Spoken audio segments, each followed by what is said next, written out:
ভারতের সংবিধান রেগুলেটিং আইন ১৭৭৩, পিটের ভারত শাসন আইন ১৭৮৪, চ্যাটার আইন ১৮১৩, চার্টার আইন ১৮৫৩, ভারত শাসন আইন ১৮৫৮, ভারতীয় পরিষদ আইন ১৮৬৭, মর্লে মিন্টো সংস্কার আইন ১৯০৯, ভারত শাসন আইন ১৯১৯, ভারত শাসন আইন ১৯৩৫।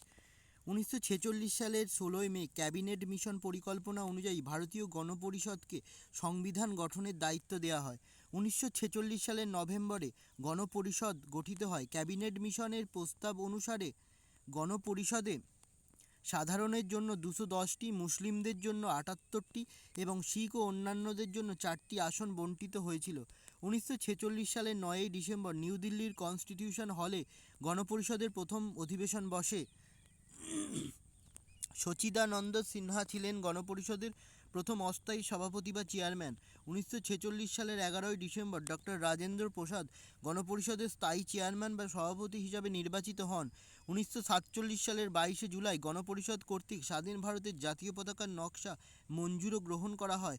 পতাকাটির নকশা তৈরি করেছিলেন পেঙ্গালি ভেঙ্কাইয়া নামক অন্ধ্রপ্রদেশের এক বাসিন্দা। ১৯৪৭ সালের ২৯শে আগস্ট খসড়া কমিটি গঠিত হয়। এই কমিটির সভাপতি ছিলেন ডক্টর বি.আর. আম্বেদকর। এই কমিটির অন্য সদস্যগণ ছিলেন গোপালাস্বামী আয়াঙ্গার, কে.এম. মুন্সি, মোহাম্মদ সাইদুল্লাহ, কৃষ্ণস্বামী আয়ার, ডি.পি. খৈতান ও বি.এল. মিত্র, পরে এন. মাধব রাও। ১৯৪৮ সালের ফেব্রুয়ারি মাসে খসড়া কমিটি কর্তৃক সংবিধানের একটি খসড়া প্রণীত হয়। ১৯৪৯ সালের ২৬শে নভেম্বর সংবিধান গণপরিষদে গৃহীত হয়। এই সময় সংবিধানে একটি প্রস্তাবনা এবং মোট ৩৯৫টি ধারা ও ৮টি তফসিল ছিল। ১৯৫০ সালের ২৪শে জানুয়ারি গণপরিষদের সর্বশেষ অধিবেশন বসে। ওই দিন ভারতের জাতীয় গান ও জাতীয় সঙ্গীত গৃহীত হয় এবং ডক্টর রাজেন্দ্র প্রসাদ ভারতের প্রথম রাষ্ট্রপতি হিসাবে নির্বাচিত হয়। ১৯৫০ সালের ২৬শে জানুয়ারি থেকে স্বাধীন ভারতের সংবিধান কার্যকর হয় এবং ভারতের প্রজাতন্ত্র প্রতিষ্ঠিত হয়। সংবিধান রচনা করতে সময় লেগেছে মোট ২ বছর ১১ মাস এবং ১৭ দিন। মোট খরচ হয়েছে ৬৪ লক্ষ ভারতীয় মুদ্রা। প্রসঙ্গত উল্লেখ্য, সংবিধান রচনার সময় গণপরিষদে মোট ১১টি অধিবেশন অনুষ্ঠিত হয়েছিল। সবকটি অধিবেশনে মোট কার্যক্ষম দিনের সংখ্যা ছিল ১৬৫। মূল সংবিধানের প্রস্তাবনাতে ভারত ছিল একটি সার্বভৌম গণতান্ত্রিক প্রজাতন্ত্র। ১৯৭৬ সালের ৪২তম সংশোধনীতে সমাজতান্ত্রিক ও ধর্মনিরপেক্ষ শব্দ দুটি যোগ করার পর রাষ্ট্র হিসাবে ভারতের বর্ণনা হল সার্বভৌম সমাজতান্ত্রিক ধর্মনিরপেক্ষ গণতান্ত্রিক প্রজাতন্ত্র। ভারতীয় সংবিধানের প্রস্তাবনা মাত্র একবারই সংশোধিত হয়েছে। সার্বভৌম হওয়ার অর্থ আভ্যন্তরীণ এবং বৈদেশিক বিষয়ে ভারত অন্য রাষ্ট্রের বা সংস্থার উপর কোনোভাবে নির্ভরশীল নয়। ভারত সম্পূর্ণ স্বাধীন। ভারতে উদারনৈতিক গণতান্ত্রিক ব্যবস্থায় জনকল্যাণমূলক রাষ্ট্র গঠনের প্রয়াসের ফলে সমাজতান্ত্রিক শব্দটির সম্ভাবনা সংযোজিত হয়েছে। তবে এই শব্দটি যুক্ত হওয়ায় ভারতের প্রকৃত সমাজতন্ত্র প্রতিষ্ঠিত হয়েছে একথা মনে করার কোনো কারণ নেই। ধর্মনিরপেক্ষ হওয়ার অর্থ রাষ্ট্র কোনো ব্যক্তির ব্যক্তিগত ধর্মীয় বিশ্বাস, ধর্মীয় উপাসনা ও ধর্মপ্রচারে স্বাধীনতার হস্তক্ষেপ করবে না। কাঠামোগত দিক থেকে ভারতের সংসদীয় গণতন্ত্র প্রতিষ্ঠা করা হয়েছে, যেখানে সমস্ত নাগরিক সমানভাবে অংশগ্রহণ করতে পারে। প্রজাতান্ত্রিক রাষ্ট্র হওয়ার অর্থ ভারতে রাজতন্ত্র নেই এবং উত্তরাধিকার সূত্রে রাষ্ট্রপ্রধানের পদ এখানে লাভ করা যায় না। সর্বোচ্চ ক্ষমতা রয়েছে নাগরিকদের হাতে। জাতি, ধর্ম, লিঙ্গ নির্বিশেষে যে কোনো নাগরিক রাষ্ট্রপতি থেকে শুরু করে যে কোনো নিম্নতন পদের দাবিদার হতে পারেন।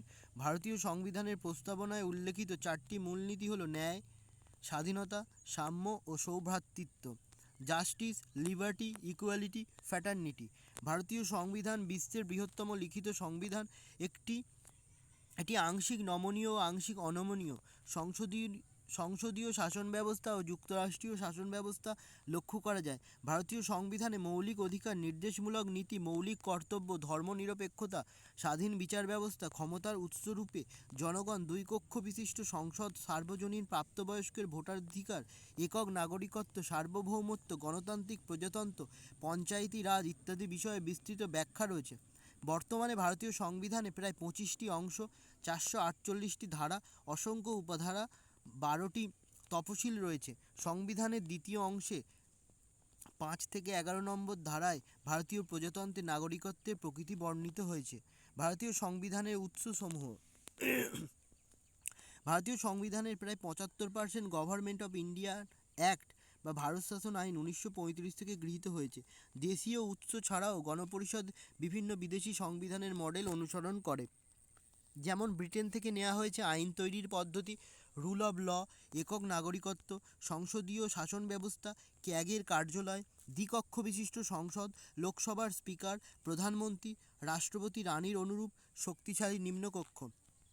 আমেরিকা যুক্তরাষ্ট্র থেকে নেওয়া হয়েছে লিখিত সংবিধান, প্রস্তাবনা, মৌলিক অধিকারসমূহ, সুপ্রিম কোর্ট প্রতিষ্ঠা, স্বাধীন বিচার ব্যবস্থা ও বিচার সংস্কার, সুপ্রিম কোর্ট ও হাইকোর্টের বিচারপতিদের অপসারণ, রাজ্যসভার চেয়ারম্যান রূপে উপরাষ্ট্রপতি, রাষ্ট্রপতির অপসারণ পদ্ধতি, জুডিশিয়াল রিভিউ।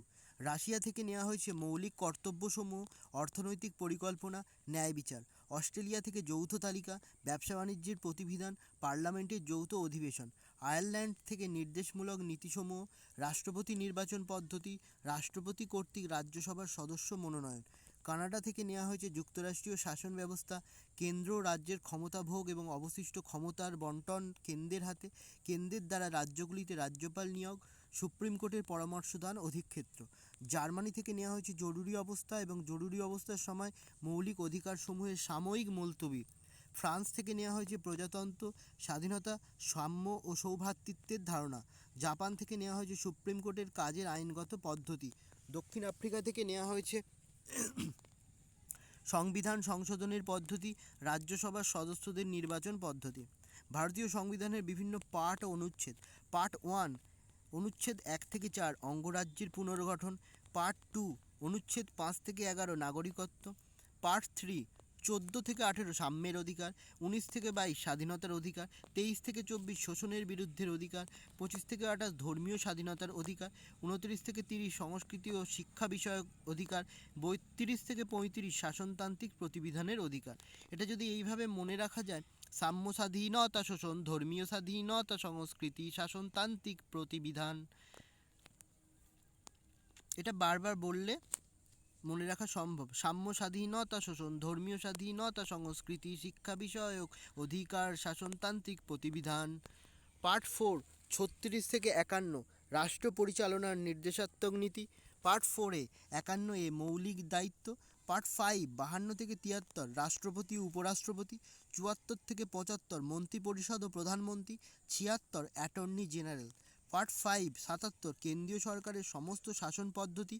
৭৮ প্রধানমন্ত্রী রাষ্ট্রপতিকে তথ্য প্রদান সংক্রান্ত কর্তব্য। ৭৯ থেকে ১০৯ রাজ্যসভা ও লোকসভা। ১০৭ থেকে ১২২ সংসদের আইন প্রণয়ন পদ্ধতি। ১২৩ আইন প্রণয়নের রাষ্ট্রপতির ক্ষমতা। ১২৪ থেকে ১৪৭ কেন্দ্রীয় শাসন বিভাগ। ১৪৮ থেকে ১৫১ comptroller and auditor general, CAG. Part 6 ১৫২ অন্যান্য অঙ্গরাজ্যের সাথে জম্মু কাশ্মীরের পার্থক্য। ১৫৩ থেকে ১৬২ রাজ্যপাল। ১৬৩ থেকে ১৬৪ মুখ্যমন্ত্রী ও রাজ্য মন্ত্রী পরিষদ। ১৬৫ অ্যাডভোকেট জেনারেল। ১৬৬ রাজ্য সরকারের শাসন পদ্ধতি। ১৬৭ মুখ্যমন্ত্রী রাজ্যপালকে তথ্য প্রদান সংক্রান্ত কর্তব্য। ১৬৮ থেকে ১৯৫ অঙ্গরাজ্যের আইনসভা। ১৯৬ থেকে ২১২ রাজ্যে আইনসভার আইন প্রণয়ন পদ্ধতি। ২১৩ আইন প্রণয়ন সংক্রান্ত রাজ্যপালের ক্ষমতা। ২১৪ থেকে ২৩২ হাইকোর্ট। ২৩৩ থেকে ২৩৭ সাব অর্ডিনেট কোর্ট। পার্ট ৭ ২৩৮ বর্তমানে বাতিল করা হয়েছে। পার্ট ৮ ২৩৯ থেকে ২৪১ কেন্দ্রশাসিত অঞ্চলগুলির শাসন সংক্রান্ত বিধি ব্যবস্থা। ২৪২ রাজ্য পুনর্গঠন কমিশনের সুপারিশ বাস্তবায়নের লক্ষ্যে সপ্তম সংবিধান সংশোধনী আরোপিত বিধি। পার্ট ৯ 9A 9B ২৪৩ পঞ্চায়েতি রাজ সংস্থা ও নগরপালিকার গঠন, নির্বাচন, কার্যকালের মেয়াদ, দায়িত্ব ও ক্ষমতা ইত্যাদি বিষয়। ২৯টি বিষয়ে পঞ্চায়েত এবং ১৮টি বিষয়ে নগরপালিকার শাসনতান্ত্রিক নিয়ন্ত্রণের বিধি, কোঅপারেটিভ সোসাইটি। পার্ট ১০ ২৪৪A তফসিলভুক্ত এবং আদিবাসী অধ্যুষিত অঞ্চলগুলি, SC অ্যান্ড ST এরিয়া সম্পর্কিত আলোচনা। পার্ট ১১ ২৪৫ থেকে ২৫৫ আইন প্রণয়ন সংক্রান্ত কেন্দ্র রাজ্য সম্পর্ক। ২৫৬ থেকে ২৬৩ কেন্দ্র রাজ্য শাসনতান্ত্রিক সম্পর্ক। পার্ট ১২ ২৬৪ থেকে ২৬৭ সম্পত্তি সংক্রান্ত চুক্তি ও মামলা সংক্রান্ত বিষয়। ২৬৮ থেকে ৩০০A কেন্দ্র ও রাজ্যের মধ্যে রাজস্ব বন্টন, রাজস্ব ও অর্থ সংক্রান্ত বিধি ব্যবস্থা, অর্থ ও সম্পত্তি সংক্রান্ত বিষয়গুলিতে রাজ্যের অধিকার, দায়িত্ব, দায়বদ্ধতা এবং মতবিরোধ নিষ্পত্তির পদ্ধতি। পার্ট 13 301 থেকে 307 আভ্যন্তরীণ ব্যবসা বাণিজ্য। পার্ট 14 308 থেকে 314 রাজ্য সরকার ও কেন্দ্রীয় সরকারের অধীনে চাকরি। 315 থেকে 323 ইউপিএসসি এবং state public service commission. Part 14A 323A 323B administrative tribunal. Part 15 324 নির্বাচন কমিশন। 325 থেকে 329 নির্বাচন সংক্রান্ত বিভিন্ন বিষয়। পার্ট 16 320 থেকে 342 লোকসভা ও রাজ্য আইনসভা এবং সরকারি চাকরিতে তফসিলভুক্ত জাতি ও উপজাতি সম্প্রদায়ের প্রার্থীদের জন্য আসন সংরক্ষণের বিশেষ ব্যবস্থা। লোকসভায় অ্যাংলো ইন্ডিয়ান সম্প্রদায়ের প্রতিনিধিত্বের বিষয়। অন্যান্য পশ্চাৎপদ সম্প্রদায়ের উন্নয়নের জন্য নানা কমিশন গঠন। পার্ট 17 343 থেকে 351 সরকারি ভাষা। পার্ট 18 352 থেকে 360 জরুরি অবস্থা। পার্ট 19 361 থেকে 367 ফৌজদারি মামলায় অভিযোগের নিরিখে রাজ্যপাল ও রাষ্ট্রপতির বিশেষ ছাড় এবং আইন সংক্রান্ত বিষয়ে দায়িত্ব পালনের উদ্দেশ্যে কেন্দ্র ও রাজ্য আইনসভার কৃতকাজ বা ঘোষণার বিরুদ্ধে ফৌজদারি মামলা রুজু করার ক্ষেত্রে বাধা নিষেধ। পার্ট 20 368 সংবিধান সংশোধন প্রক্রিয়া। পার্ট 21 370 জম্মু কাশ্মীরের জন্য বিশেষ ব্যবস্থা বর্তমানে বাতিল। 371 থেকে 372 মহারাষ্ট্র, নাগাল্যান্ড, অসম, মণিপুর, অন্ধ্রপ্রদেশ, সিকিম, মিজোরাম, অরুণাচল প্রদেশ ও গোয়ার জন্য বিশেষ ব্যবস্থা। পার্ট 22 393 থেকে 395 শর্ট টাইটেল ভারতীয় সংবিধানের কমেন্সমেন্ট ও রিপিল। ভারতীয় সংবিধানের বিভিন্ন তপশিল ও তাদের আলোচ্য বিষয়। 1 নম্বর তপশিল অঙ্গরাজ্যসমূহ এবং কেন্দ্রশাসিত অঞ্চল সম্পর্কিত আলোচনা। 2 নম্বর রাষ্ট্রপতি ও রাজ্যপাল সম্পর্কিত বিধানসমূহ, লোকসভার অধ্যক্ষ, উপাধ্যক্ষ, রাজ্যসভার সভাপতি ও সহসভাপতি, রাজ্য বিধানসভার অধ্যক্ষ, উপাধ্যক্ষ, রাজ্য বিধান পরিষদের সভাপতি ও সহসভাপতি, হাইকোর্ট ও সুপ্রিম কোর্টের বিচারপতি সংক্রান্ত বিধানসমূহ, ক্যাগ সম্পর্কিত বিধানসমূহ। 3 নম্বর শপথ ও প্রতিজ্ঞার বয়ানসমূহ। 4 নম্বর রাজ্যসভার আসন বন্টন। 5 নম্বর তপশিলি ক্ষেত্রসমূহ ও জনজাতিসমূহের প্রশাসন ও নিয়ন্ত্রণ সম্পর্কে বিধান, তপশিলি সংশোধন। 6 নম্বর অসম, মেঘালয়, ত্রিপুরা ও মিজোরামের জনজাতি ক্ষেত্রসমূহ প্রশাসন ও নিয়ন্ত্রণ সম্পর্কে বিধানবলী। 7 নম্বর কেন্দ্র তালিকা, রাজ্য তালিকা ও যুগ্ম তালিকা। 8 নম্বর সরকারি ভাষাসমূহ। 9 নম্বর কতগুলি আইন ও নিয়মকানুনের বৈধতা। 10 নম্বর দলত্যাগ বিরোধী আইন বা বিধান। 11 নম্বর পঞ্চায়েতি রাজের ক্ষমতা, কৃতিত্ব ও দায়িত্ব। 12 নম্বর নগরপালিকার ক্ষমতা, কৃতিত্ব ও দায়িত্ব। মৌলিক অধিকারসমূহ সংবিধানের তৃতীয় অংশে পার্ট 3 12 থেকে 35 নম্বর ধারায় ভারতীয় নাগরিকদের মৌলিক অধিকারসমূহ বর্ণিত আছে। বর্তমানে ভারতের সংবিধান অনুসারে 6 প্রকার মৌলিক অধিকার সুনিশ্চিত করা হয়েছে। মৌলিক অধিকারসমূহ সাম্যের অধিকার 14 থেকে 18 আইনের দৃষ্টিতে সকলের সমানতা। ধারা 14 বর্ণ, জাতি, ধর্ম, স্ত্রী, পুরুষ প্রভৃতির ভিত্তিতে যে কোনো ধরনের বৈষম্য নিষিদ্ধকরণ। ধারা 15 সরকারি চাকরির ক্ষেত্রে সমস্ত নাগরিকদের সমান সুযোগ সৃষ্টি করা। ধারা 16 অস্পৃশ্যতা দূরীকরণ। ধারা 17 সরকারি কোনো খেতাব, সামরিক শিক্ষা বিষয়ক ছাড়া প্রদান নিষিদ্ধকরণ। স্বাধীনতার অধিকার ধারা 19 থেকে 22 স্বাধীনতার অধিকার ধারা 19 বাক স্বাধীনতা, নিরস্ত্র ও শান্তিপূর্ণভাবে সমবেত হওয়ার অধিকার, সমিতি গঠনের অধিকার, ভারতের সর্বত্র স্বাধীনভাবে চলাফেরা করার অধিকার, ভারতে যে কোনো স্থানে বসবাসের অধিকার, যে কোনো জীবিকা গ্রহণ, ব্যবসা বাণিজ্য করার স্বাধীনতা, অপরাধী ব্যক্তিকে বিধি বহির্ভূতভাবে বা অতিরিক্ত শাস্তি প্রদানের নিষেধাজ্ঞা।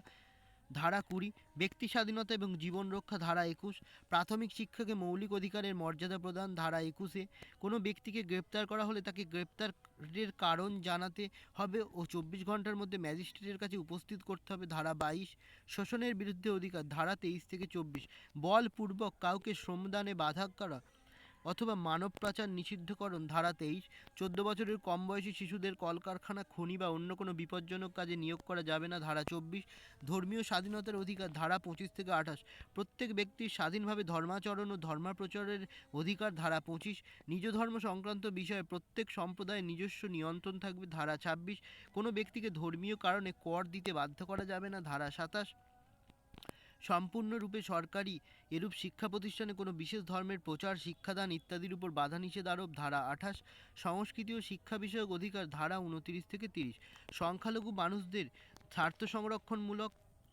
বিষয়ক ধারা 29 সংখ্যালঘু মানুষদের নিজ ইচ্ছা অনুযায়ী শিক্ষা প্রতিষ্ঠান স্থাপন ও পরিচালনার অধিকার থাকবে। ধারা 30 সাংবিধানিক প্রতিবিধানের অধিকার। ধারা 32 থেকে 35 সাংবিধানিক প্রতিবিধানের অধিকার। ধারা 32 সশস্ত্র বাহিনীর মৌলিক অধিকারের বিষয়। ধারা 33 সামরিক আইন জারি হয়েছে এমন অঞ্চলে বসবাসকারী নাগরিকদের মৌলিক অধিকারের উপর বিধিনিষেধ আরোপ সংক্রান্ত বিষয়। ধারা 34 মৌলিক অধিকার রক্ষার জন্য আইনগত ব্যবস্থা গ্রহণ করা। ধারা 35 মূল সংবিধানে 7টি মৌলিক অধিকার থাকলেও 1978 সালের 44তম সংবিধান সংশোধনীতে সম্পত্তির অধিকার ধারা 31কে মৌলিক অধিকার অংশ থেকে বাদ দেওয়া হয়।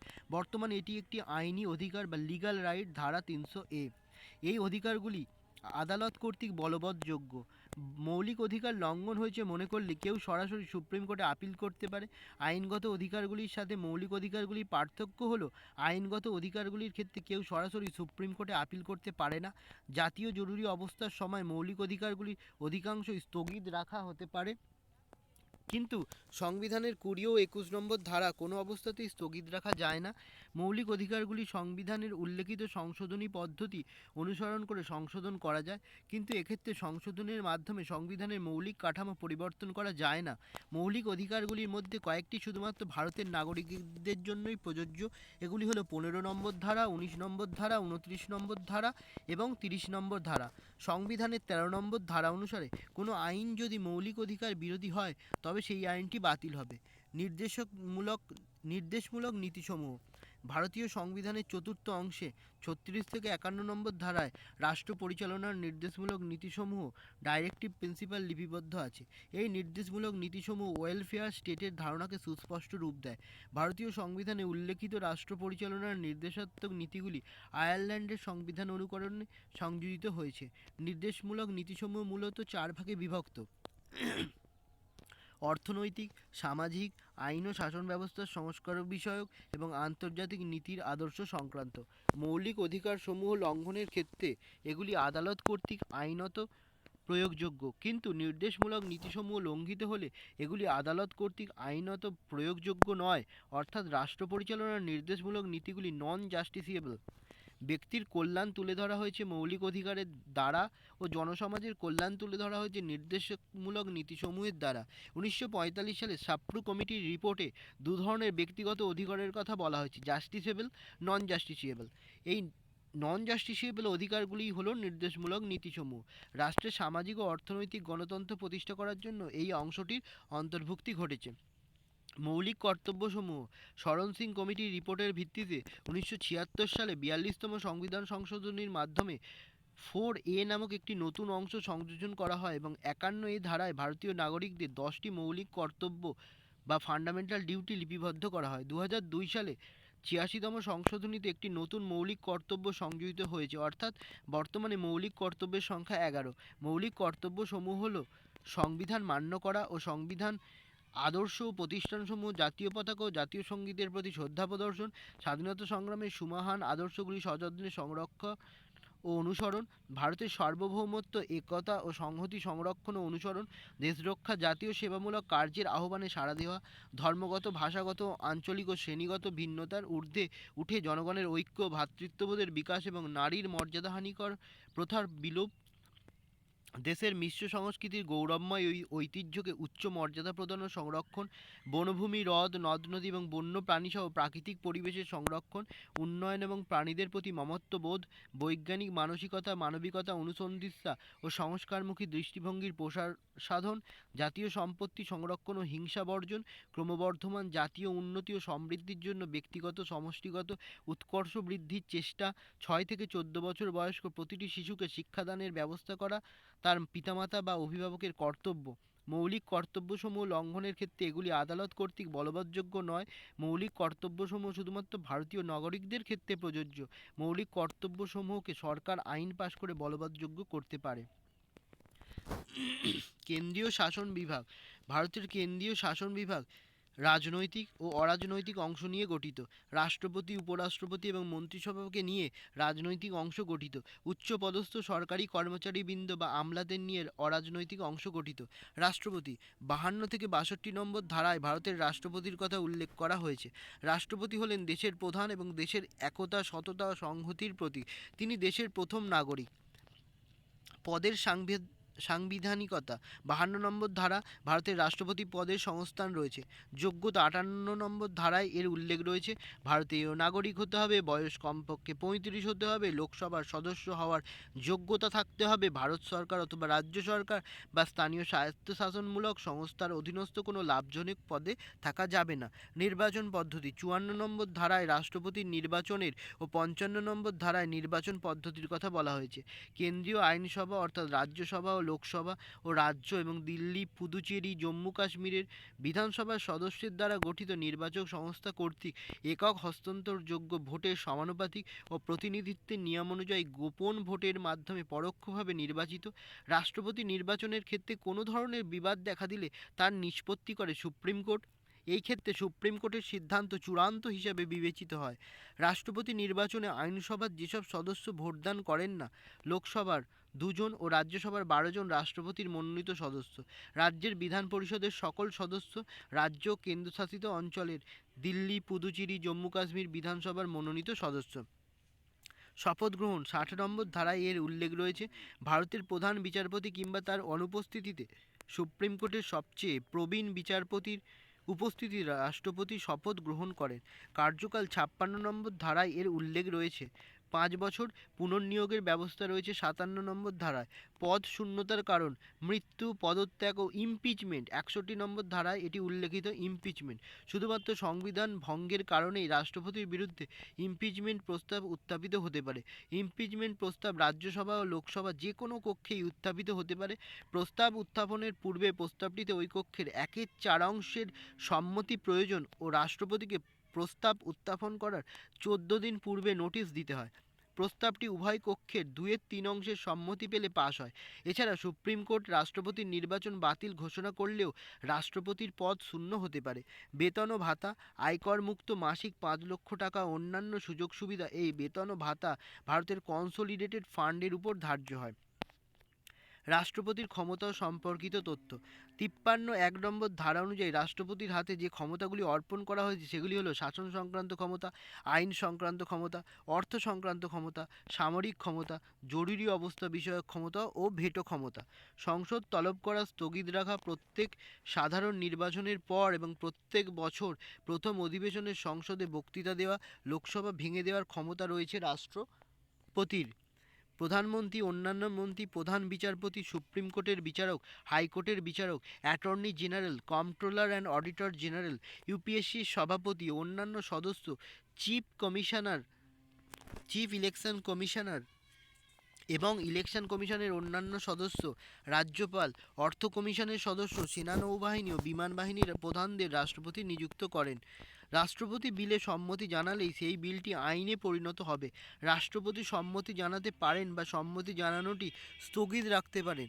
সব রকম বিলের জন্যই এটি প্রযোজ্য বা পুনর্বিবেচনার জন্য বিলটি সংসদে ফেরত পাঠাতে পারেন, শুধুমাত্র অর্থ বিল বাদে অন্য বিল। বিলটি সংশোধিত হয়ে বা না হয়ে পুনরায় যদি সংসদে পাশ হয় তবে রাষ্ট্রপতিকে সম্মতি জানাতেই হবে। রাষ্ট্রপতির অনুমোদন ছাড়া অর্থ বিল সংসদে পাশ করানো যায় না। সংসদ অধিবেশনে যখন হয় না সেই সময় রাষ্ট্রপতির অর্ডিন্যান্স জারি করতে পারেন, যার গুরুত্ব সংসদে পাশ হওয়া আইনের সমান। অধিবেশন শুরুর 6 সপ্তাহের মধ্যে অর্ডিন্যান্সটি সংসদে পাস হতে হবে। পাস না হলে 6 সপ্তাহ পরে অর্ডিন্যান্সটির অস্তিত্ব থাকবে না। রাষ্ট্রপতি প্রতি 5 বছর অন্তর অর্থ কমিশন নিয়োগ করেন এবং সংসদের অনুমোদনের ভিত্তিতে যুদ্ধ বা শান্তি ঘোষণা করতে পারেন। কোনো কোনো ক্ষেত্রে রাষ্ট্রপতির ক্ষমা প্রদান কিংবা শাস্তি স্থগিত রাখার সিদ্ধান্ত নিতে পারেন।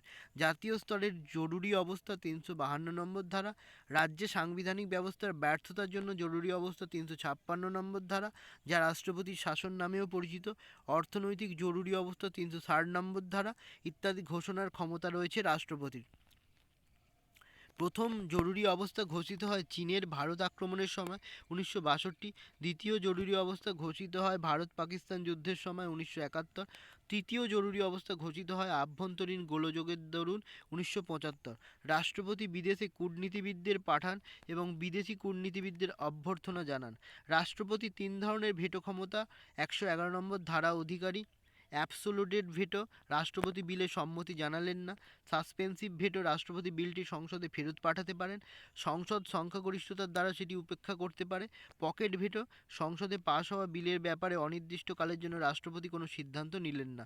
বিশেষ তথ্য: 1986 সালে ডাক বিলের ক্ষেত্রে তৎকালীন রাষ্ট্রপতি জ্ঞানী জোয়েল সিং পকেট ভেটো ব্যবহার করেছিলেন। ভারতের রাষ্ট্রপতি কোয়ালিফাইড ভেটো ক্ষমতার অধিকারী নন।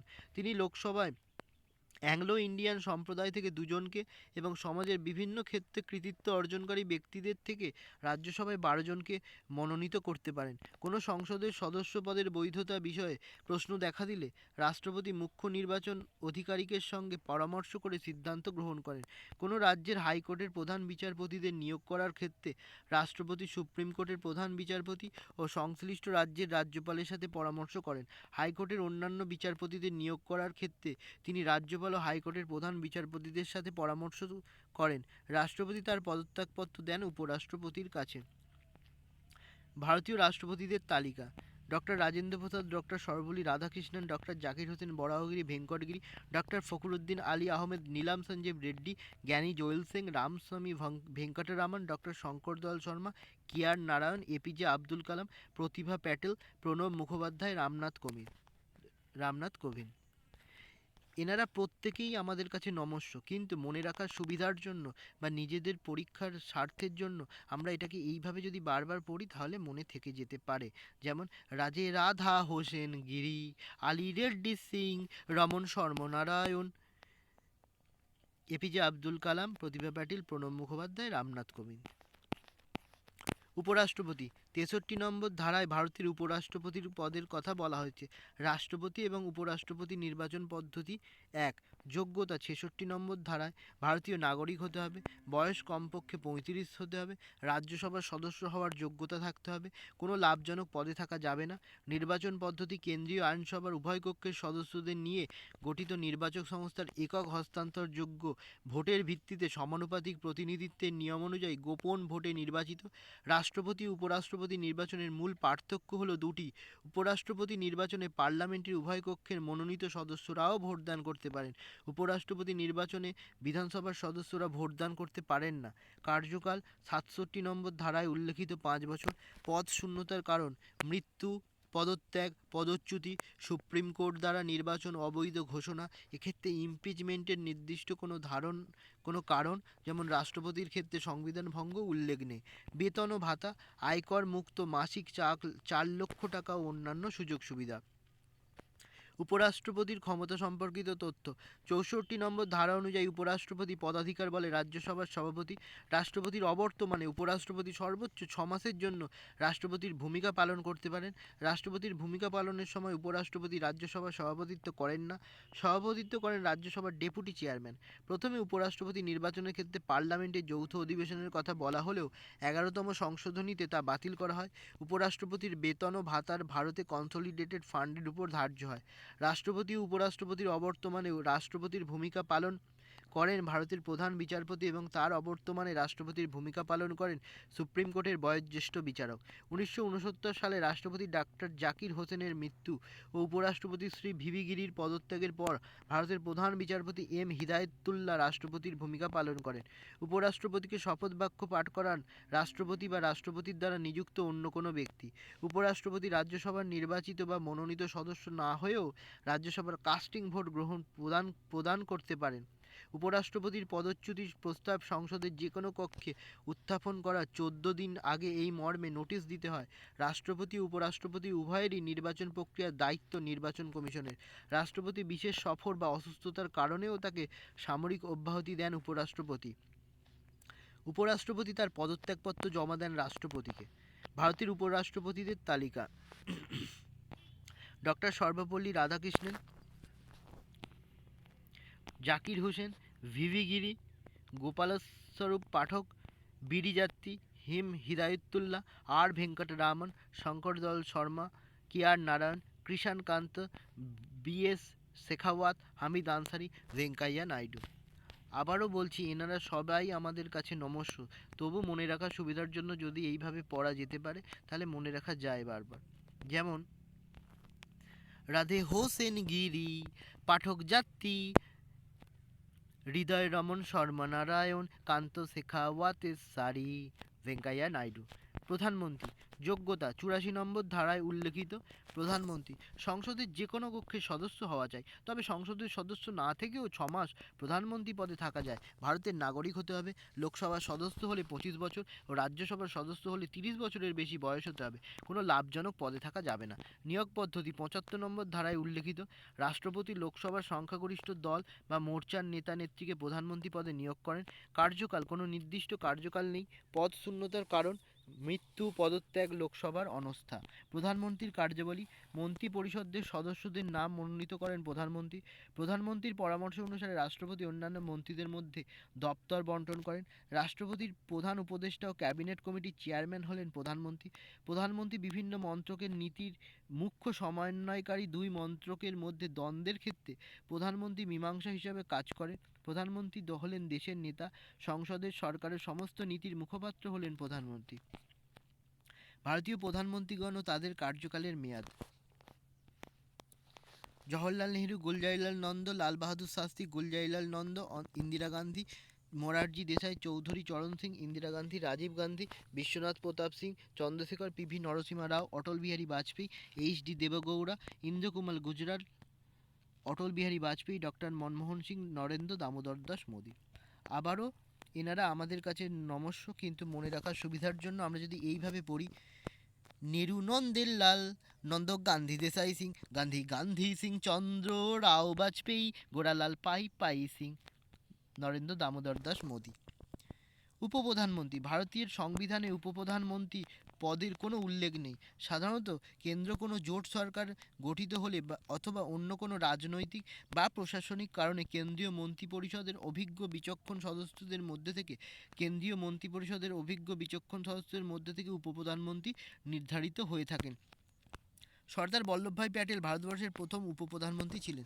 তিনি ছাড়া মোরারজি দেশাই, চরণ সিং, জগজীবন রাম, যশবন্ত চামন, দেবীলাল ও এল.কে. আডবাণী ভারতীয় উপপ্রধানমন্ত্রী মন্ত্রীর পদ অলঙ্কৃত করেন। কেন্দ্রীয় মন্ত্রিসভা ভারতের সংসদীয় শাসন ব্যবস্থায় রাষ্ট্রপতিকে সাহায্য ও পরামর্শ দানের জন্য প্রধানমন্ত্রীর নেতৃত্বে পরিচালিত একটি মন্ত্রিসভা থাকে। রাষ্ট্রপতি সেই মন্ত্রিসভার পরামর্শ অনুযায়ী কাজ করতে বাধ্য থাকেন। প্রকৃত অর্থে মন্ত্রিসভা দেশ ও সরকারের নীতি নির্ধারণ করে। মন্ত্রিসভা তার কাজের জন্য যৌথভাবে লোকসভার কাছে দায়বদ্ধ থাকে। কোনো মন্ত্রীর বিরুদ্ধে অনাস্থা প্রস্তাব গৃহীত হলে সমগ্র মন্ত্রিসভাকে পদত্যাগ করতে হয়। প্রধানমন্ত্রী সহ মন্ত্রিসভার সদস্য সংখ্যা লোকসভার মোট সদস্য সংখ্যার 15%-এর বেশি হবে না। মন্ত্রীদের সংসদের যে কোনো একটি কক্ষের সদস্য হতে হয়। সংসদের সদস্য না হয়ে এমন কোনো ব্যক্তি মন্ত্রিপদে নিযুক্ত হলে 6 মাসের মধ্যে অবশ্যই তাকে সংসদের যে কোনো কক্ষের সদস্য হতে হবে। মন্ত্রিসভায় 3 ধরনের মন্ত্রী থাকে: ক্যাবিনেট মন্ত্রী, রাষ্ট্রমন্ত্রী যিনি স্বাধীন দায়িত্বপ্রাপ্ত, এবং রাষ্ট্রমন্ত্রী। কেন্দ্রীয় শাসন বিভাগ সংক্রান্ত কয়েকটি তথ্য: ডক্টর জাকির হোসেন সবচেয়ে কম সময়ের জন্য রাষ্ট্রপতি পদে স্থায়ী ছিলেন। ডক্টর ফকিরউদ্দিন আলী আহমেদ রাষ্ট্রপতি থাকাকালীন জরুরি অবস্থা ঘোষণা করেন। নীলাম সঞ্জীব রেড্ডি ছিলেন একমাত্র রাষ্ট্রপতি যিনি বিনা প্রতিদ্বন্দ্বিতায় জয়ী হন। ভারতের প্রথম বাঙালি রাষ্ট্রপতি হলেন প্রণব মুখার্জি। জওহরলাল নেহরু, লাল বাহাদুর শাস্ত্রী, ইন্দিরা গান্ধী প্রমুখরা প্রধানমন্ত্রী পদে আসীন থাকা অবস্থায় মারা যান। ভারতের প্রবীণতম প্রধানমন্ত্রী ছিলেন মোরারজি দেশাই, 81 বছর। রাজীব গান্ধী সবচেয়ে কম বয়সে ভারতের প্রধানমন্ত্রী পদে নিযুক্ত হন। 1952 সালে স্বাধীন ভারতের প্রথম সাধারণ নির্বাচন অনুষ্ঠিত হয়। স্বাধীন ভারতের প্রথম বাজেট পেশ করেন সি.ডি. দেশমুখ। জওহরলাল নেহরু ভারতবর্ষের প্রথম সর্বাপেক্ষা বেশি দিন ব্যাপী প্রধানমন্ত্রী পদে আসীন ছিলেন। প্রধানমন্ত্রী নিজে কেন্দ্রীয় শাসন বিভাগের প্রতিটি ক্যাবিনেট কমিটির সভাপতি হিসেবে কাজ করেন। কেন্দ্রীয় আইনসভা ৭৯ নম্বর ধারা অনুযায়ী রাষ্ট্রপতি এবং সংসদের দুটি কক্ষ নিয়ে ভারতের কেন্দ্রীয় আইনসভা গঠিত। সংসদের উচ্চকক্ষের নাম রাজ্যসভা এবং নিম্নকক্ষের নাম লোকসভা। সংবিধানের ৮০ এবং ৮১ নম্বর ধারায় রাজ্যসভা ও লোকসভার বিবরণ রয়েছে। সদস্যদের যোগ্যতা: রাজ্যসভা ভারতীয় নাগরিক হতে হবে, বয়স কমপক্ষে 30 হতে হবে। লোকসভা ভারতীয় নাগরিক হতে হবে, বয়স কমপক্ষে 25 হতে হবে। নির্বাচন পদ্ধতি: রাষ্ট্রপতি 12 জন সদস্যকে মনোনীত করেন। এই 12 জনের সাহিত্য, কলা, বিজ্ঞান ও সমাজসেবায় বিশেষ জ্ঞান অথবা বাস্তব অভিজ্ঞতা থাকতে হবে। বাকি 238 জন সদস্য রাজ্য ও কেন্দ্রশাসিত অঞ্চলের বিধানসভা দ্বারা একক হস্তান্তরযোগ্য ভোটের সমানুপাতিক প্রতিনিধিত্বের মাধ্যমে নির্বাচিত হন। লোকসভা প্রাপ্তবয়স্ক 18 বছর ভোটারদের প্রত্যক্ষ ভোটদানের মাধ্যমে নির্বাচিত হন। পূর্বে রাষ্ট্রপতি 2 জন ইঙ্গ ভারতীয়কে মনোনীত করতে পারতেন। 104তম সংবিধান সংশোধনী দ্রষ্টব্য। সদস্য সংখ্যা সর্বোচ্চ 250 জন। বর্তমানে রাজ্যসভার সদস্য সংখ্যা 245। এদের মধ্যে 233 জন রাজ্য বিধানসভা দ্বারা এবং বাকি 12 জন ভারতের রাষ্ট্রপতির দ্বারা নির্বাচিত হন। লোকসভা সর্বোচ্চ 552 জন। অঙ্গরাজ্যগুলি থেকে সর্বাধিক 530 জন এবং কেন্দ্রশাসিত অঞ্চল থেকে সর্বাধিক 20 জন। সভাপতি। রাজ্যসভা পদাধিকার বলে উপরাষ্ট্রপতি। লোকসভা অধ্যক্ষ বা স্পিকার। কার্যকাল। রাজ্যসভা স্থায়ী কক্ষ প্রতি 2 বছর অন্তর 1/3 সদস্য অবসর গ্রহণ করেন। যে কোনো সদস্যের কার্যকাল 6 বছর। লোকসভা 5 বছর। জরুরি অবস্থার সময় সংসদে আইন করে মেয়াদ 1 বছর বাড়ানো যেতে পারে, কিন্তু জরুরি অবস্থা সমাপ্তির 6 মাসের মধ্যে লোকসভা ভেঙে দিতে হবে। আবার সময়ের আগে প্রধানমন্ত্রীর সুপারিশে রাষ্ট্রপতি লোকসভা ভেঙে দিতে পারেন। কার্যাবলী। রাজ্যসভা সাধারণ বিল পাশের ক্ষেত্রে রাজ্যসভা ও লোকসভা সমান ক্ষমতার অধিকারী। রাষ্ট্রপতি ও উপরাষ্ট্রপতি নির্বাচনে রাজ্যসভা গুরুত্বপূর্ণ ভূমিকা পালন করে। সংবিধান সংশোধনের ক্ষেত্রে রাজ্যসভার গুরুত্ব লোকসভার মতোই গুরুত্বপূর্ণ। লোকসভা আইন প্রণয়ন সংক্রান্ত ক্ষমতা লোকসভার হাতে অর্পিত থাকে। অর্থ বিলের ক্ষেত্রে লোকসভা বেশি ক্ষমতা ভোগ করে। লোকসভার অনুমোদন ছাড়া কোনো নির্দিষ্ট খাতে অর্থ ব্যয় নতুন কর ধার্য করা যায় না। ভারতের পার্লামেন্টের গুরুত্বপূর্ণ কমিটিসমূহ। সংসদের কমিটিগুলি দুটি শ্রেণীতে বিভক্ত, যথা স্থায়ী কমিটি বা স্ট্যান্ডিং কমিটি, অস্থায়ী কমিটি বা অ্যাডহক কমিটি।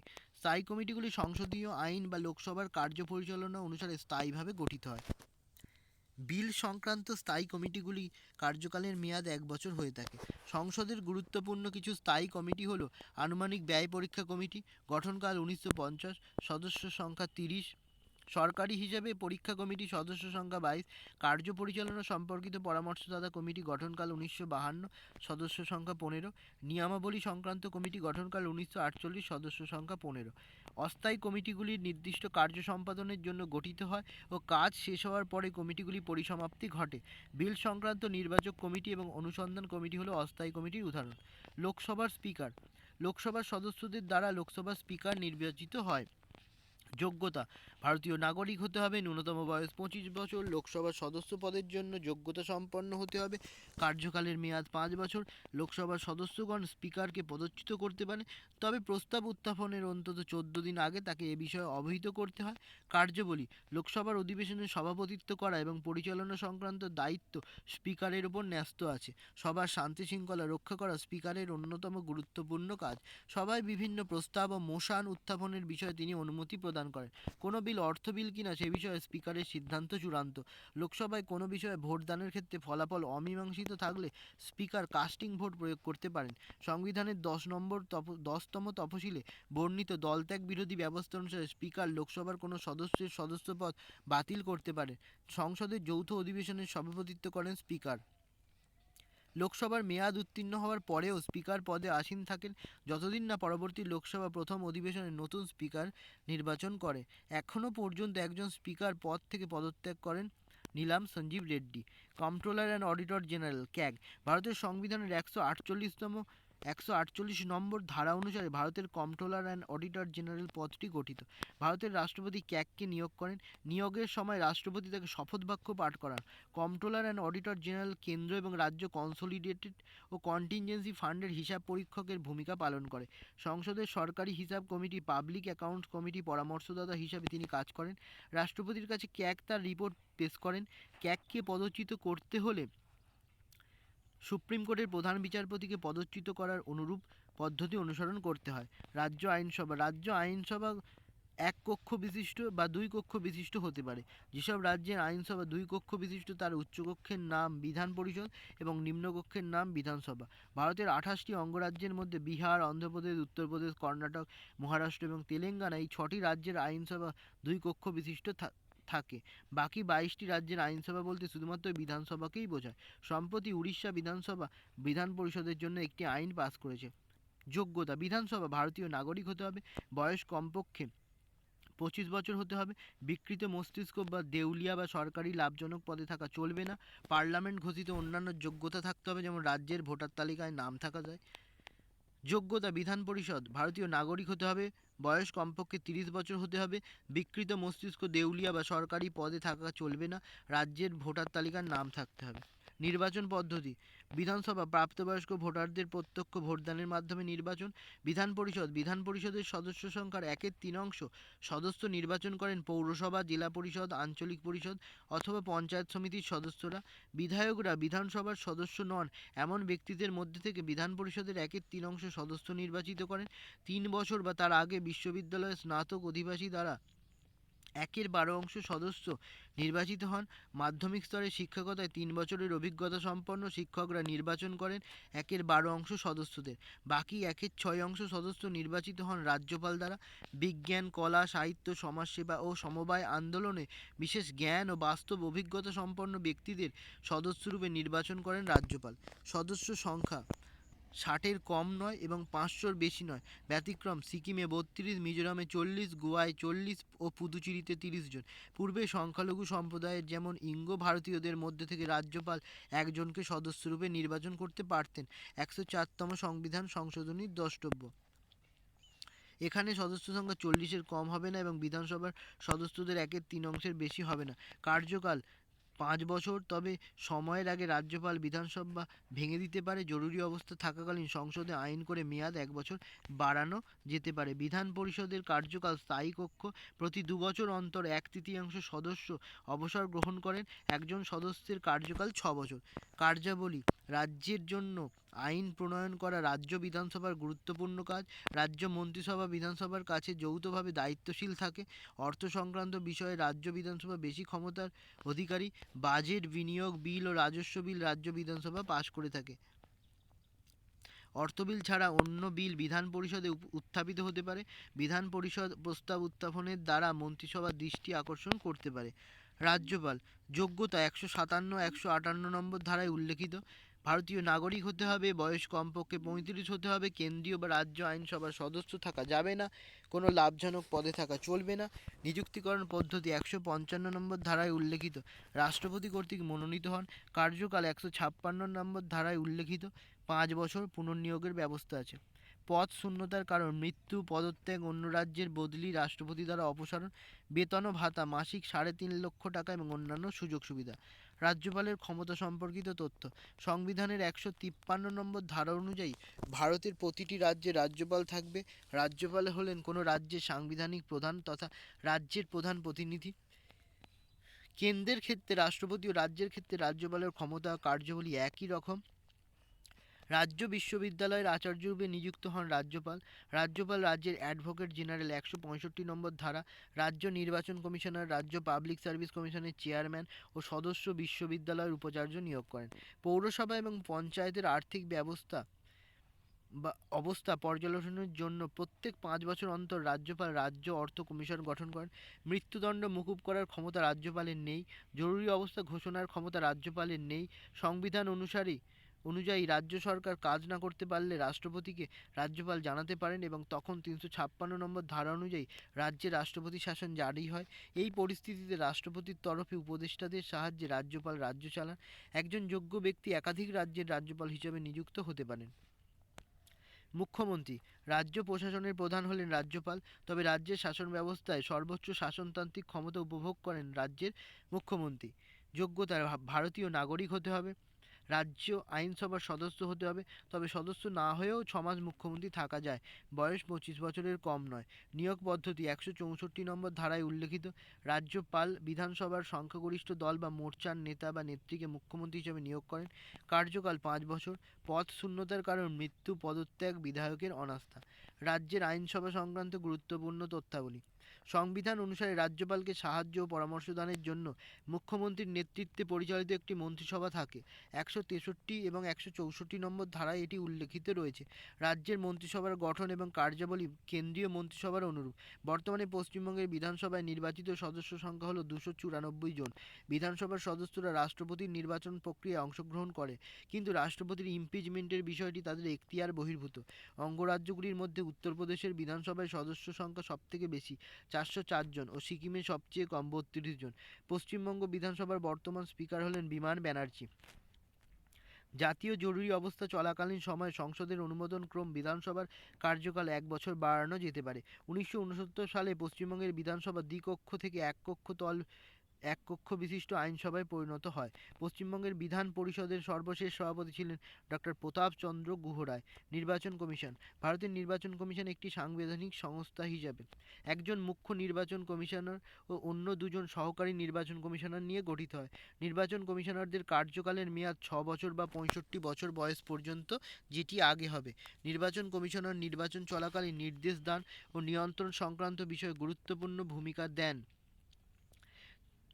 ভূমিকা নেন 324 নম্বর ধারায়। নির্বাচন কমিশন প্রাপ্তবয়স্ক ভোটাধিকারের ভিত্তিতে লোকসভা এবং বিধানসভা নির্বাচন অনুষ্ঠিত করে 326 নম্বর ধারায়। প্রসঙ্গত উল্লেখ্য, পঞ্চায়েত নির্বাচন আয়োজন করার মূল দায়িত্ব থাকে রাজ্য সরকারের। Attorney general. ভারতীয় সংবিধানের 76 নম্বর ধারা অনুসারে রাষ্ট্রপতি অ্যাটর্নি জেনারেলকে নিয়োগ করেন। অ্যাটর্নি জেনারেল পদে নিয়োগের ক্ষেত্রে ব্যক্তিকে ভারতীয় নাগরিক হওয়ার সাথে সাথে সুপ্রিম কোর্টের বিচারপতির মতো সমযোগ্যতা সম্পন্ন হতে হবে। তাকে কোনো হাইকোর্টে 5 বছরের জন্য বিচারপতি হিসেবে নিযুক্ত থাকতে হবে বা 10 বছরের জন্য ওকালতি পেশার সাথে যুক্ত থাকতে হবে। অ্যাটর্নি জেনারেল লোকসভার বা ক্যাবিনেটের সদস্য নন। তিনি সংসদের ভোটাভুটিতে অংশগ্রহণ করতে পারেন না। তিনি সরকারকে আইন বিষয়ক গুরুত্বপূর্ণ পরামর্শ দিয়ে থাকেন। সংসদের উভয় কক্ষে তিনি তার বক্তব্য পেশ করতে পারেন। Supreme court. ভারতের সুপ্রিম কোর্ট হলো দেশের সর্বোচ্চ আপিল আদালত। 124 নম্বর ধারায় সুপ্রিম কোর্টের প্রতিষ্ঠা এবং গঠনের কথা বলা হয়েছে। প্রতিষ্ঠা 28 জানুয়ারি 1950। গঠন একজন প্রধান বিচারপতি ও 30 জন অন্যান্য বিচারপতি নিয়ে মোট 31 জন। যোগ্যতা 124 3 নম্বর ধারায় উল্লেখিত ভারতীয় নাগরিক হতে হবে, ন্যূনতম 5 বছর হাইকোর্টের বিচারপতি হিসাবে বা 10 বছর কোনো হাইকোর্টের অ্যাডভোকেট হিসেবে কাজ করতে হবে বা রাষ্ট্রপতির মতে একজন বিশিষ্ট আইনজ্ঞ হতে হবে। নিয়োগ পদ্ধতি। সুপ্রিম কোর্টের সবচেয়ে বয়োজ্যেষ্ঠ বিচারক ভারতের প্রধান বিচারপতি হিসেবে রাষ্ট্রপতি দ্বারা নিযুক্ত হন। প্রধান বিচারপতি এবং তার 4 জন সহকর্মী প্রধান বিচারকের পর যারা বয়োজ্যেষ্ঠ, একটি উপদেষ্টা পর্ষদের কলেজিয়াম। সুপারিশে রাষ্ট্রপতি সুপ্রিম কোর্টের বিচারক নিয়োগ করেন। কার্যকাল 65 বছর বয়স পর্যন্ত। পদ শূন্যতার কারণ মৃত্যু, স্বেচ্ছায় পদত্যাগ, প্রমাণিত অসদাচরণ ও অসামর্থ্যের কারণে পদচ্যুতি। কার্যাবলী। মূল এলাকা অরিজিনাল জুরিসডিকশন 131 নম্বর ধারা। আপিল এলাকা অ্যাপিলিয়েট জুরিসডিকশন 132 থেকে 134 নম্বর ধারা। পরামর্শদান এলাকা অ্যাডভাইসরি জুরিসডিকশন 143 নম্বর ধারা। নির্দেশ, আদেশ বা লেখ জারি করার ক্ষমতা jurisdiction to issue direction, orders and writs 139 নম্বর ধারা। একটি স্থায়ী স্মৃতি ও প্রমাণ রাখার লক্ষ্যে আদালতের রায় এবং অন্যান্য কার্যাবলী নথিভুক্ত করে রাখার ক্ষমতা এবং আদালত অবমাননার জন্য দণ্ড দেওয়ার অধিকার, কোর্ট অফ রেকর্ড। বিচার বিভাগীয় পর্যালোচনার ক্ষমতা, পাওয়ার অফ জুডিশিয়াল রিভিউ 137 নম্বর ধারা। সুপ্রিম কোর্ট সম্পর্কিত কয়েকটি তথ্য। 141 নম্বর ধারা অনুযায়ী সুপ্রিম কোর্টের দ্বারা ঘোষিত রায় দেশের সমস্ত আদালত মানতে বাধ্য। 144 নম্বর ধারা অনুযায়ী সুপ্রিম কোর্টের নির্দেশ অনুসারে দেশের সমস্ত অসামরিক ও বিচার বিভাগীয় কর্তৃপক্ষ কাজ করবে। বর্তমানে সুপ্রিম কোর্টের বিচারপতি হলেন রঞ্জয় গগৈ। এখন এটা চেঞ্জ হয়েছে, এখন হয়েছে সঞ্জীব খান্না। সুপ্রিম কোর্ট দ্বারা জারি করা সাংবিধানিক প্রতিবিধান বা সম্পর্কিত তথ্য। হেবিয়াস কার্পাস বা বন্দি প্রত্যক্ষকরণ। বিচার ছাড়া অনির্দিষ্টকালের জন্য কোনো ব্যক্তিকে আটক করে রাখা যায় না। আইনিভাবে কোনো ব্যক্তিকে বন্দি করে রাখা হয়েছে কিনা তা জানার উদ্দেশ্যে এই লেখ জারি করা হয়। ব্যক্তিকে সশরীরে আদালতে হাজিরা দিতে হয়। আইনিভাবে বন্দি না হলে সেই ব্যক্তিকে মুক্তি দেওয়া হয়। ম্যান্ডামাস বা পরমাদেশ। এই লেখ জারি করে সুপ্রিম কোর্ট কোনো সরকারি কর্মীকে নিজের দায়িত্ব পালন করার আদেশ দিতে পারে। প্রহিবিশন বা প্রতিষেধ। এই লেখ জারির মাধ্যমে উচ্চ আদালত নিম্ন আদালতকে নিজের এলাকা বা এখতিয়ারের মধ্যে থাকতে বাধ্য করে। সার্টিওয়ারি বা উৎপ্রেষণ। এই লেখ জারির মাধ্যমে নিম্ন আদালত বিচারাধীন কোনো মামলার কার্যবিবরণীর নথি উচ্চ আদালতে জমা দেওয়ার আদেশ দেওয়া হয়। কুয়ো ওয়ারান্টা বা অধিকার পিছা। এটি এক ধরনের নিষেধাজ্ঞাপত্র বা ইনজাংশন। রাজ্য সরকারের অধীনে কোনো পদের জন্য কোনো ব্যক্তির বৈধ যোগ্যতা আছে কি না তা দেখার জন্য আদালত এই লেখ জারি করে। হাইকোর্ট। রাজ্য বিচারপতি সর্বোচ্চ আদালত হলো হাইকোর্ট। 24টি হাইকোর্ট রয়েছে। এর মধ্যে 2013 সালে 3টি হাইকোর্ট গঠিত হয়, মেঘালয়, মণিপুর এবং ত্রিপুরায়। Bombay high court, Kolkata high court, Madras high court, Guwahati high court, Kerala high court, Punjab ও হরিয়ানা হাইকোর্ট, জম্মু কাশ্মীর হাইকোর্ট। এছাড়া কেন্দ্রশাসিত অঞ্চলগুলির মধ্যে আর শুধুমাত্র দিল্লির নিজস্ব হাইকোর্ট রয়েছে। সংসদের ষষ্ঠ খণ্ডের পঞ্চম অধ্যায় 214 থেকে 231 নম্বর ধারায় রাজ্যের হাইকোর্ট সম্পর্কে উল্লেখ করা আছে। গঠন একজন প্রধান বিচারপতি এবং অন্যান্য বিচারপতিদের নিয়ে গঠিত। অন্যান্য বিচারপতিদের সংখ্যা সংবিধানে সুস্পষ্ট নয়, এটি রাষ্ট্রপতির ইচ্ছার উপর নির্ভর করে। যোগ্যতা ভারতীয় নাগরিক হতে হবে। ভারতীয় ভূখণ্ডে অবস্থিত যে কোনো বিচার বিভাগীয় পদের কমপক্ষে 10 বছরের অথবা অন্তত 10 বছর কোনো হাইকোর্ট কিংবা এ ধরনের 2 বা ততোধিক আদালতে একাধিক্রমে অ্যাডভোকেট হিসেবে কাজ করতে হবে। নিয়োগ পদ্ধতি: সুপ্রিম কোর্ট কলেজিয়ামের সুপারিশ রাষ্ট্রপতি বিচারক নিয়োগ করেন। কার্যকাল 62 বছর বয়স পর্যন্ত। পদ শূন্যতার কারণ: মৃত্যু, স্বেচ্ছায় পদত্যাগ, সুপ্রিম কোর্টের বিচারপতি হিসেবে নিয়োগ বা অন্য রাজ্যের হাইকোর্ট স্থানান্তর, প্রমাণিত অসৎ আচরণ বা অসমর্থ। কার্যাবলী: মূল এলাকা, আপিল এলাকা, নির্দেশ অংশ, নির্দেশ, আদেশ বা লেখ জারি করার ক্ষমতা, তত্ত্বাবধান সংক্রান্ত এখতিয়ার, নিম্ন আদালতের উপর নিয়ন্ত্রণের ক্ষমতা, একটি স্থায়ী স্মৃতি ও প্রমাণ রাখার লক্ষ্য, আদালতের রায় এবং অন্যান্য কার্যাবলী নথিভুক্ত করে রাখার ক্ষমতা এবং আদালত অবমাননার জন্য দণ্ড দেওয়ার অধিকার। বিচার বিভাগীয় পর্যালোচনার ক্ষমতা। আঞ্চলিক পরিষদের গঠন: আঞ্চলিক পরিষদ: নর্দার্ন জোন পাঞ্জাব, রাজস্থান, জম্মু ও Kashmir, Himachal Pradesh, Delhi. Central zone: Uttar Pradesh, Madhya Pradesh, Chhattisgarh, Uttarakhand. Eastern zone: Bihar, Jharkhand, Paschimbanga. North eastern zone: Assam, Meghalaya, Nagaland, Manipur, Tripura, Mizoram, Arunachal Pradesh. Western zone: Maharashtra, Goa, Gujarat. South zone: Andhra Pradesh, Tamil Nadu, Kerala, Karnataka, Telangana. NITI Aayog: NITI আয়োগের সদস্য ও কার্যাবলী: সদস্যসমূহ: চেয়ারপারসন প্রধানমন্ত্রী, ভাইস চেয়ারপারসন প্রধানমন্ত্রী মনোনীত ব্যক্তি, সিইও প্রধানমন্ত্রী দ্বারা মনোনীত কেন্দ্রীয় সরকার, সচিব স্তরে কোনো আমলা। কার্যাবলী: এই সংস্থার মূল কাজ হলো দেশের পরিকল্পনার ক্ষেত্রে রাজ্যগুলির অংশগ্রহণ সুনিশ্চিত করা, গ্রাম্য স্তর থেকে সর্বোচ্চ স্তর পর্যন্ত প্রত্যেকের জন্য উন্নয়নমুখী প্রকল্প রূপায়ণ, শিল্পোদ্যোগের ক্ষেত্রে সাহায্য প্রদান ইত্যাদি। কয়েকটি গুরুত্বপূর্ণ সংবিধান সংশোধনী। 1 নম্বর সংবিধান সংশোধনী 1951, নবম তফসিলকে সংবিধানের অন্তর্ভুক্ত করা হয়। 7 নম্বর 1956, ভাষার ভিত্তিতে রাজ্যগুলির পুনর্গঠন ও কেন্দ্রশাসিত অঞ্চলের প্রবর্তন করা হয়। 9 নম্বর সংবিধান সংশোধনী 1960, 1958 সালে 10ই সেপ্টেম্বর ভারত পাকিস্তান চুক্তির ফলে ভারতে কিছুটা অংশ পাকিস্তানের অন্তর্ভুক্ত করা হয়। 1961, 10 নম্বর সংবিধান সংশোধনী পূর্বতন পর্তুগিজ অধিকৃত দাদরা ও নাগর হাভেলিকে কেন্দ্রশাসিত অঞ্চল হিসেবে ভারতে অন্তর্ভুক্ত করা। 12 নম্বর 1962 সালে গোয়া এবং দমন ও দিউকে কেন্দ্রশাসিত অঞ্চল হিসেবে ভারতের অন্তর্ভুক্ত করা। 13 নম্বর 1962 রাজ্য হিসেবে নাগাল্যান্ডের গঠন এবং নাগাল্যান্ডের জন্য বিশেষ ব্যবস্থার লক্ষ্য 371 নম্বর ধারা প্রবর্তিত হয়। 14 নম্বর 1962 ফরাসি অধিকৃত পুদুচেরিকে কেন্দ্রশাসিত অঞ্চল হিসেবে ভারতের অন্তর্ভুক্ত করা হয় এবং করাইকল, মাহে ও ইয়ানামাংকে পুদুচেরিতে অন্তর্ভুক্ত করা হয়। 21 1967 অষ্টম তফসিল সিন্ধিকে 15তম রাষ্ট্রভাষা হিসেবে স্বীকৃতি দেওয়া হয়। 26 1971 রাজতান্ত্রিক রাজ্যের শাসকদের পদেও ব্যক্তিগত অর্থ ও বিশেষাধিকার বিলোপ করা হয়। 36 1975 সিকিমকে সহযোগী রাজ্য হিসেবে ভারতের অন্তর্ভুক্ত করা হয়। 42 1976 বিচার বিভাগের ক্ষমতা কমিয়ে সর্বোচ্চ ক্ষমতা দেওয়া হয় সংসদকে। ভারতীয় নাগরিকদের মৌলিক কর্তব্যসমূহ লিপিবদ্ধ করা হয় এবং সমাজতান্ত্রিক, ধর্মনিরপেক্ষতা ও অখণ্ডতা শব্দ 3টি প্রস্তাবনায় যোগ করা হয়। 44 তম সংবিধান সংশোধন 1978 সালে সম্পত্তির অধিকারকে বাদ দেওয়া হয় মৌলিক অধিকারের তালিকা থেকে। 52 1985 দশম তফসিলকে সংবিধানের অন্তর্ভুক্ত করা হয়। নির্বাচিত হওয়ার পর দল ত্যাগ করলে বহিষ্কারের কথা বলা হয়। 61 1989 ভোটাধিকার লাভের প্রয়োজনীয় ন্যূনতম বয়স 21 বছর থেকে কমিয়ে 18 বছর করা হয়। 71 1992 নেপালি, মণিপুরি, কঙ্কনি ভাষাকে অষ্টম তফসিলে অন্তর্ভুক্ত করা হয়। 73 1993 নবম অংশকে সংবিধানের অন্তর্ভুক্ত করা হয়। প্রত্যেক গ্রামে গ্রামসভার প্রবর্তন, পঞ্চায়েত সদস্য পদের জন্য সরাসরি নির্বাচন, এসসি এসটিদের জন্য আসন সংরক্ষণ এবং নির্বাচিত সদস্যদের কার্যকাল 5 বছর। 74 1993 পৌরসভা, নগর panchayat, municipal council, municipal corporation বিষয়টি সংবিধানের অন্তর্ভুক্ত করা হয় 9A নামক একটি নতুন অংশ সংযোজনের মাধ্যমে। 86 2002 একটি নতুন ধারা 21 সংবিধানে সংযোজিত হয় এবং যেখানে 6 থেকে 14 বছর বয়সী শিশুদের বাধ্যতামূলকভাবে বিনামূল্যে শিক্ষা প্রদান করার কথা বলা হয়েছে। এছাড়া শিক্ষার অধিকার সংক্রান্ত 51 ধারাটি সংশোধিত হয়। 92 2004 বোডো, মৈথিলি, সাঁওতালি এবং ডোগরি ভাষাকে অষ্টম তফসিলের অন্তর্ভুক্ত করার ফলে আঞ্চলিক ভাষার সংখ্যা বেড়ে হয় 22 এবছর। এছাড়া পরিষেবা কর প্রবর্তিত হয় একটি নতুন ধারা 268 সংযোজিত হওয়ার মাধ্যমে। 93 2006 সরকারি সহ বেসরকারি শিক্ষা প্রতিষ্ঠানে ওবিসি সম্প্রদায়ের জন্য সংরক্ষণ।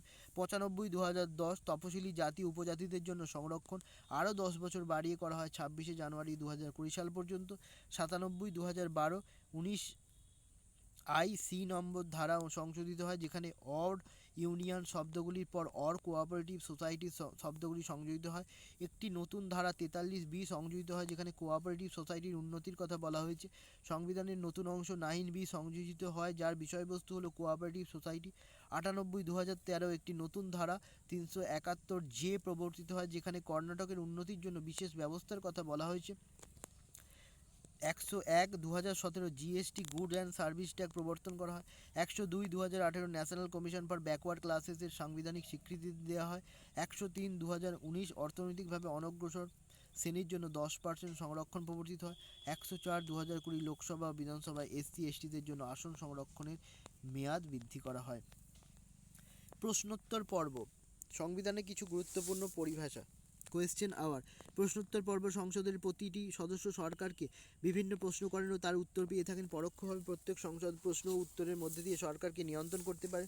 প্রতিদিন সংসদের অধিবেশনের প্রথম ঘণ্টাটি এই প্রশ্নোত্তর পর্বের জন্য নির্দিষ্ট করা থাকে। 0 আওয়ার। ভারতের পার্লামেন্টের প্রশ্নোত্তর পর্বের জন্য বেলা 11টা থেকে 12টা পর্যন্ত সময় নির্ধারিত থাকে।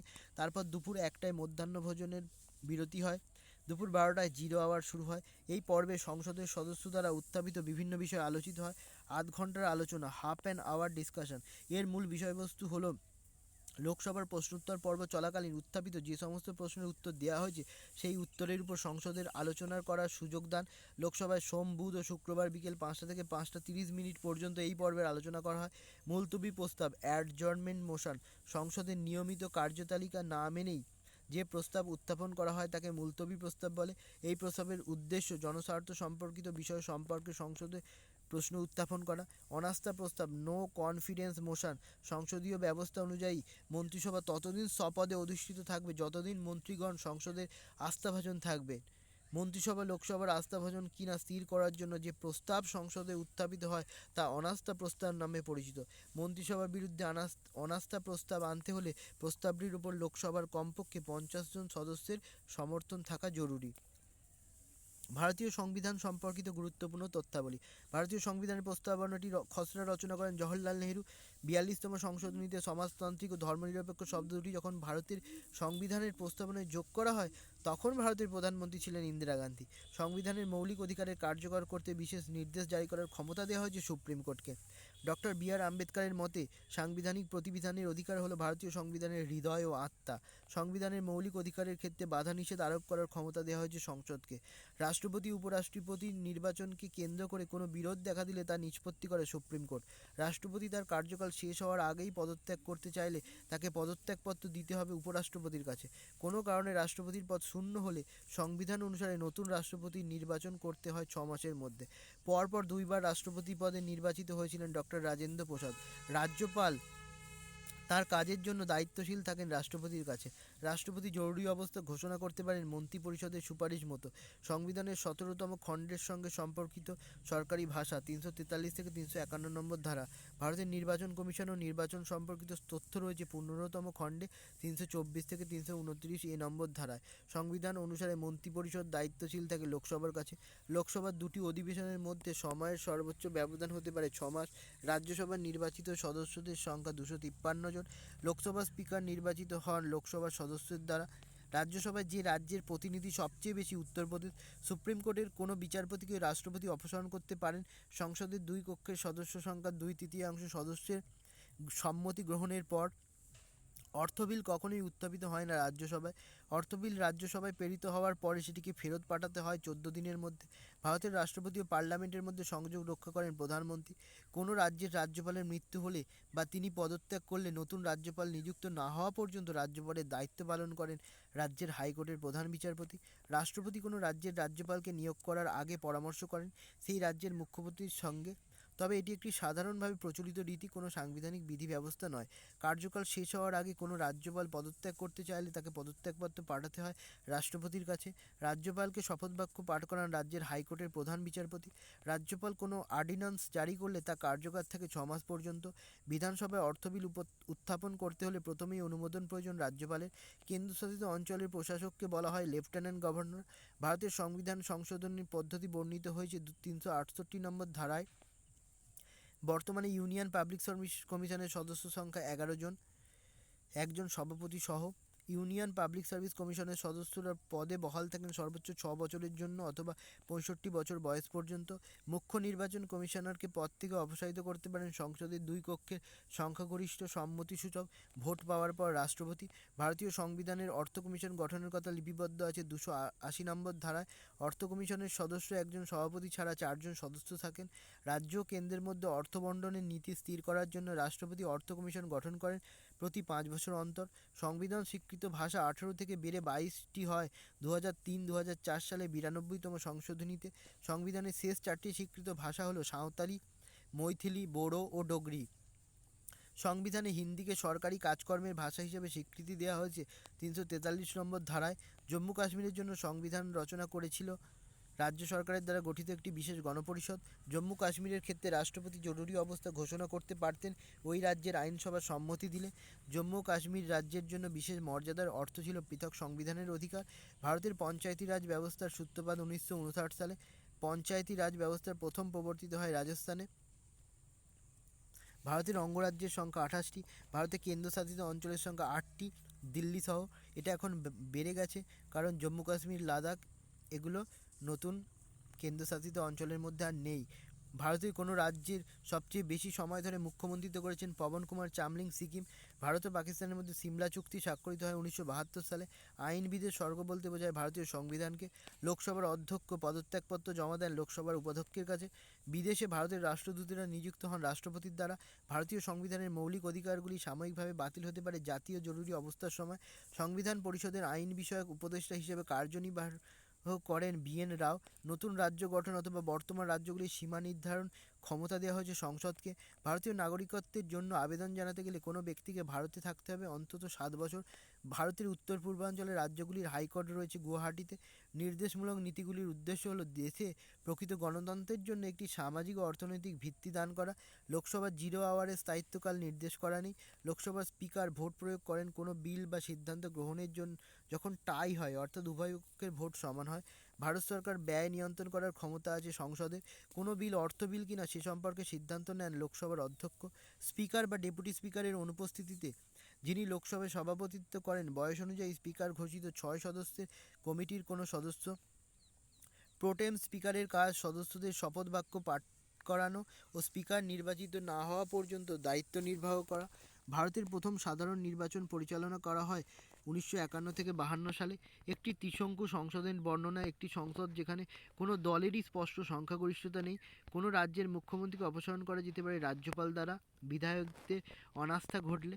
কেন্দ্রীয় তালিকা আছে 100টি বিষয়। পূর্বে মূল সংবিধানে 97টি বিষয় ছিল। রাজ্য তালিকায় আছে 61টি বিষয়। মূল সংবিধানে 66টি বিষয় ছিল। যুগ্ম তালিকা বা কনকারেন্ট লিস্টে আছে 52টি বিষয়। মূল সংবিধানে 47টি বিষয় এই তালিকায় অন্তর্ভুক্ত ছিল। সংবিধানের একটি ক্ষুদ্র সংস্করণ বলা হয়েছে 42তম সংবিধান সংশোধনী 1976 সালে। ভারত সরকারের মুখ্য বৈধ উপদেষ্টা অ্যাটর্নি জেনারেল। যদি অ্যাটর্নি জেনারেল তার কার্যকালের মেয়াদ শেষ হওয়ার আগে পদত্যাগ করার ইচ্ছা প্রকাশ করে তবে পদত্যাগপত্র পেশ করতে হবে রাষ্ট্রপতিকে। মূল সংবিধানের স্বীকৃতি দেওয়া হয় 14টি আঞ্চলিক ভাষাকে। ভারত সংবিধানের স্থপতি ডক্টর BR আম্বেদকর। পাকিস্তানের জন্য পৃথক সংবিধান সভা গঠনের কথা ঘোষিত হয় 1947 সালের 26 জুলাই। আর্থিক জরুরি ব্যবস্থার কথা উল্লেখিত আছে ভারতীয় সংবিধানের 360 নম্বর ধারায়। প্রাপ্তবয়স্কদের ভোটাধিকার 21 থেকে কমিয়ে 18 করা হয় 61তম সংশোধনীতে। মৌলিক অধিকার রোধ করতে পারেন যিনি রাষ্ট্রপতি। সংবিধানের গান্ধীবাদী নীতি বর্ণিত হয়েছে নির্দেশমূলক নীতিতে। ভারতের নিয়মতান্ত্রিক প্রধান রাষ্ট্রপতি। লোকসভার কোনো সদস্য ইস্তফাপত্র জমা দেন স্পিকারকে। সংবিধানের আত্মা ও প্রাণকেন্দ্র বলা হয় 32 নম্বর ধারাকে। সংবিধান সংশোধনী প্রযোজ্য নয় 32 নম্বর ধারার ক্ষেত্রে। সুপ্রিম কোর্ট বিভিন্ন লেখ জারি করতে পারে 32 নম্বর ধারা অনুযায়ী। রাজ্যসভায় যে 3টি কেন্দ্রশাসিত অঞ্চলের প্রতিনিধি রয়েছে সেগুলো হলো জম্মু কাশ্মীর, দিল্লি এবং পুদুচেরি। জাতীয় জরুরি অবস্থার সময় লোকসভার মেয়াদ আইন করে 1 বছর করে বাড়ানোর সর্বোচ্চ সময়সীমা নির্দিষ্ট নেই। রাষ্ট্রপতি শাসন জারি করার জন্য সংসদের সম্মতি দরকার 2 মাসের মধ্যে। সংসদের অনুমোদন পাওয়ার পর রাষ্ট্রপতি শাসন জারি হয় 6 মাসের জন্য। সর্বোচ্চ 3 বছর ধরে রাষ্ট্রপতি শাসনের মেয়াদ 6 মাস করে বাড়ানো যায়। গণপরিষদে মোট 9 জন মহিলা সদস্য ছিলেন যার মধ্যে উল্লেখযোগ্য ছিলেন দুর্গাবাই দেশমুখ। 2014 সালে ভারতবর্ষের নবীনতম অঙ্গরাজ্য তেলেঙ্গানা গঠিত হয়। 1947 সালের 26শে অক্টোবর জম্মু কাশ্মীরের রাজ্যটি ভারতবর্ষের অন্তর্ভুক্ত হয়। ভারতীয় নাগরিকতার প্রকৃতির হলো এক নাগরিকত্ব। 1980 সালে কৈলাস সার্থক বাচপান বাঁচাও আন্দোলন সূচনা করেছিলেন। ভারতীয় সংসদের স্থায়ী কক্ষ হল রাজ্যসভা। এখনও অবধি মোট 3বার যৌথ অধিবেশন অনুষ্ঠিত হয়, যথা 1961 সালে পণ নিরোধক বিলের সময়, 1978 সালে ব্যাংকিং সার্ভিস কমিশন বিলের সময়, 2002 সালে পিওটিএ বিলের সময়। ভারতবর্ষের প্রথম মহিলা মুখ্যমন্ত্রী সুচেতা কৃপালিনী, ভারতবর্ষের প্রথম দলিত মহিলা মুখ্যমন্ত্রী মায়াবতী, ভারতের রাজ্যগুলির মধ্যে তরুণতম মুখ্যমন্ত্রী প্রফুল্ল কুমার মহন্ত, অসম, মাত্র 32 বছর বয়সে তিনি মুখ্যমন্ত্রী হন। বর্তমানের মুখ্যমন্ত্রীদের মধ্যে সর্বকনিষ্ঠ হলেন প্রেমা খান্ডু, 37 বছর বয়সে অরুণাচল প্রদেশ এবং কেন্দ্রশাসিত অঞ্চলের ইতিহাসে সবচেয়ে কম বয়সী মুখ্যমন্ত্রী হন এম.এ. ফারুক মারিকার, 29 বছর বয়সে পুদুচেরি। 1975 সালে ভারত সরকারের সঙ্গে কাশ্মীরের নেতা শেখ আবদুল্লাহর কাশ্মীর চুক্তি স্বাক্ষরিত হয়। 1978 সালে শ্রী ভোলা পাসওয়ানের সভাপতিত্বে প্রথম এসসি/এসটিদের জন্য অফিস গঠিত হয়। 1992 সালে জাতীয় মহিলা কমিশন গঠিত হয়। মহেন্দ্র সিং টিকায়েতের নেতৃত্বে ভারতীয় কিষাণ ইউনিয়ন প্রতিষ্ঠিত হয়।